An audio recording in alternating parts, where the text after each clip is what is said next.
Baik, assalamualaikum warahmatullahi wabarakatuh.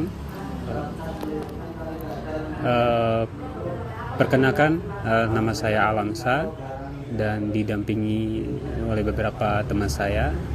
Atas nama Saya Citra Ayu.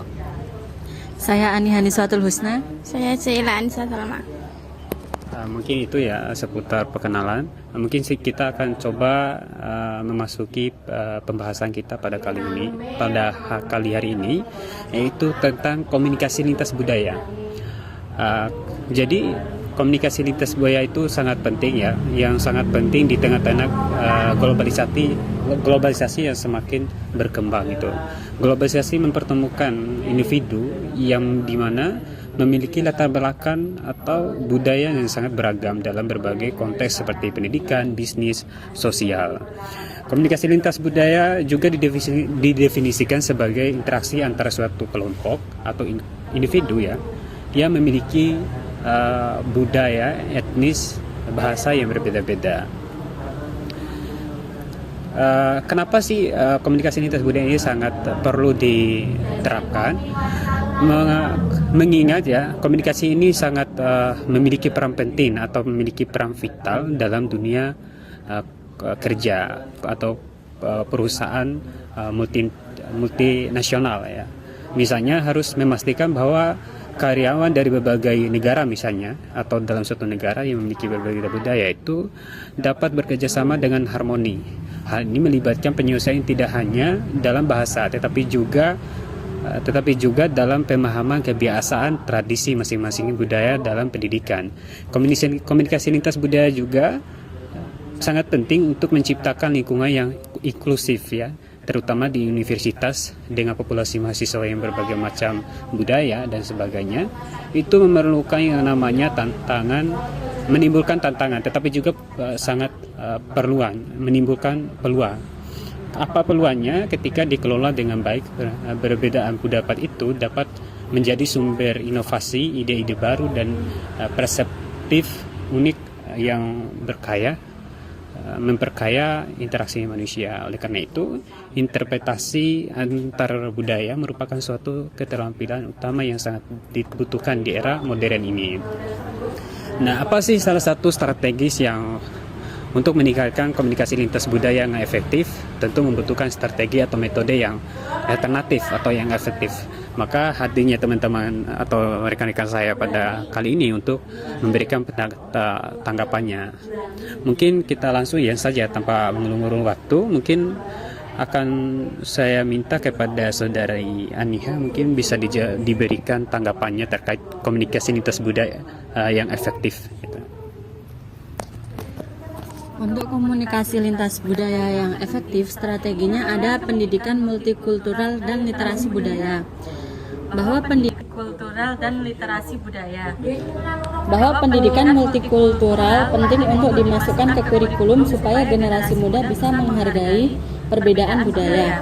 Literasi budaya nggak cukup cuma tahu, tapi juga harus bisa memahami nilai, simbol dan norma budaya lain. Ini bisa mengurangi konflik karena generasi muda diajarkan sejak awal untuk terbuka dan menghormati keberagaman, bahkan lewat kegiatan nyata seperti pertukaran budaya atau diskusi lintas daerah.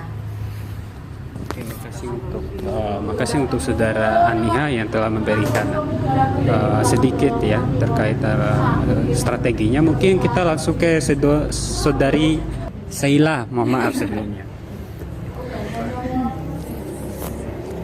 Selanjutnya itu ada strategi pelatihan komunikasi lintas budaya di dunia kerja. Itu program yang dirancang untuk meningkatkan pemahaman dan keterampilan karyawan dalam berinteraksi dengan rekan kerja dari latar belakang budaya yang berbeda. Tujuannya untuk meningkatkan kesadaran budaya dan menghindari kesalahpahaman. Materinya yang biasa dilatih: perbedaan nilai budaya dan norma budaya, etika kerja antar budaya. Tantangannya itu kurangnya minat atau partisipasi aktif peserta dan kesulitan mengubah perilaku setelah pelatihan. Manfaatnya mendukung ekspansi bisnis global dan menumbuhkan budaya kerja yang inklusif. Oke, Makasih untuk saudara Sheila. Mungkin ada dari tambahan dari saudara Citra mungkin. Baik, setelah yang dua tadi, pengembangan kebijakan pemerintah juga nggak kalah penting dalam strategi komunikasi lintas budaya. Di sini pemerintah Indonesia memiliki peran yang sangat penting dan sangat besar dalam mengembangkan komunikasi lintas budaya.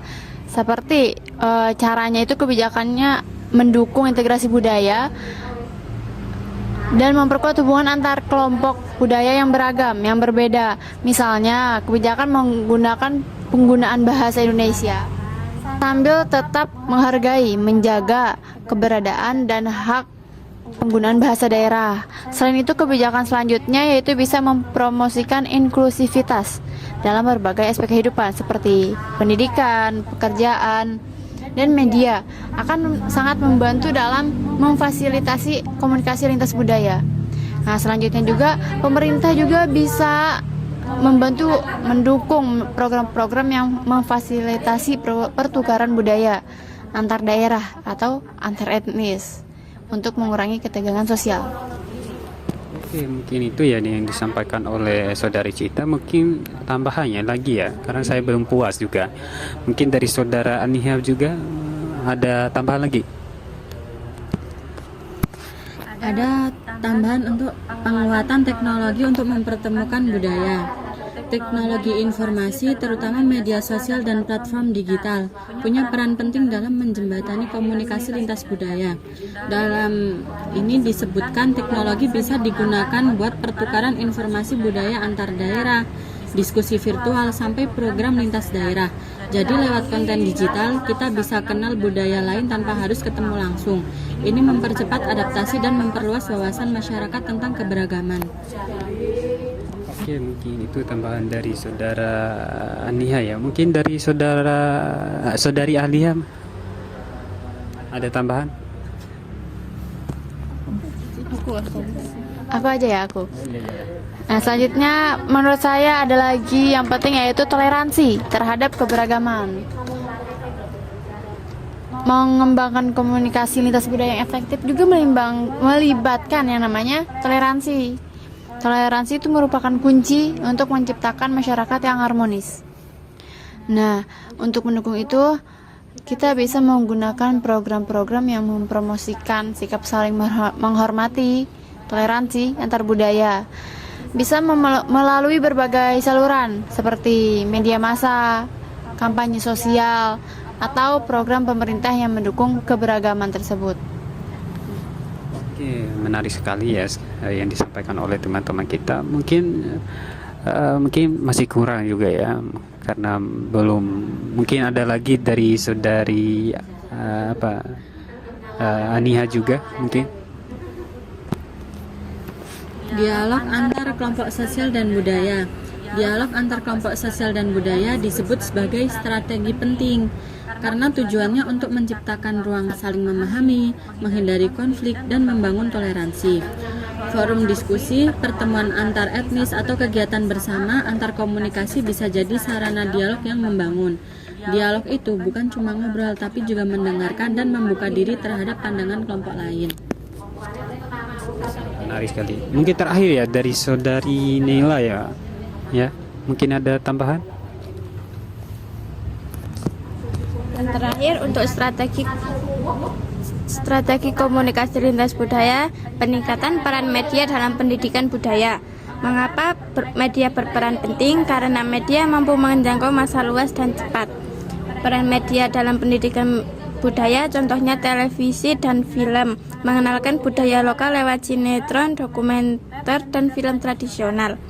Manfaatnya untuk peningkatan peran media, meningkatkan kesadaran dan kebanggaan budaya lokal, melawan arus globalisasi yang bisa menggerus identitas budaya.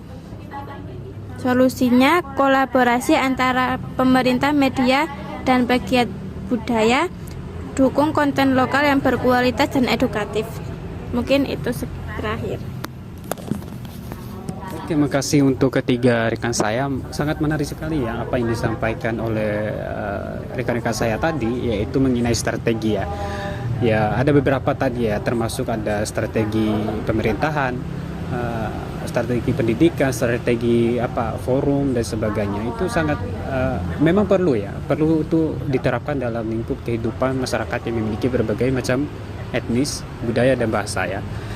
Jadi agar mereka bisa menuangkan berbagai macam tuangkan dalam forum misalnya ya, itu untuk mendapatkan apa sih dampak, apa sih pengaruh yang kemudian bisa ditimbulkan dengan adanya perbedaan tadi, sehingga hal ini atau strategi ini sangat dibutuhkan juga untuk meminimalisir ya, atau memudahkan gitu masyarakat yang memiliki berbagai macam budaya itu, atau dengan budaya yang di luar daripada negara misalnya. Nah itu ya terima kasih untuk ketiga rekan saya yang sudah memberikan tanggapannya mengenai strategi mungkin tadi, strategi komunikasi lintas budaya yang efektif gitu. Nah sebelum kita menutup diskusi kita pada siang hari ini, saya akan memberikan kesimpulan dan mengenai kenapa sih penting adanya komunikasi lintas budaya gitu. Jadi komunikasi lintas budaya itu sangat penting teman-teman ya, mengingat kita di Indonesia misalnya itu memiliki berbagai macam suku, budaya, etnis, ras dan bahasa itu. Jadi itu kalau tidak digunakan atau tidak diolah dengan baik dengan komunikasi yang efisien, itu dapat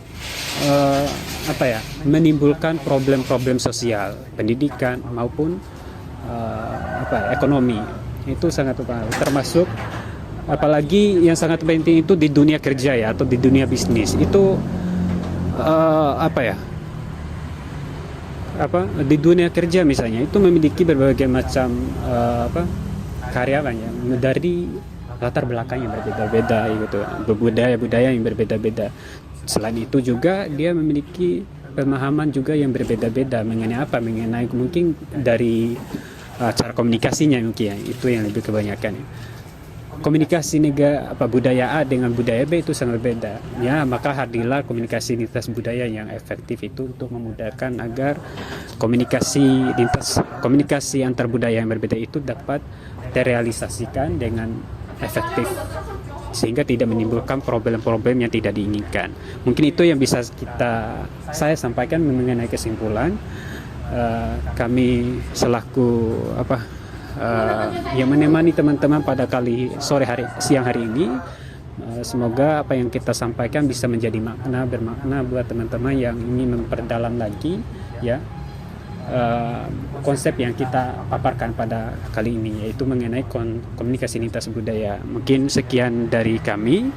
Wassalamualaikum warahmatullahi wabarakatuh.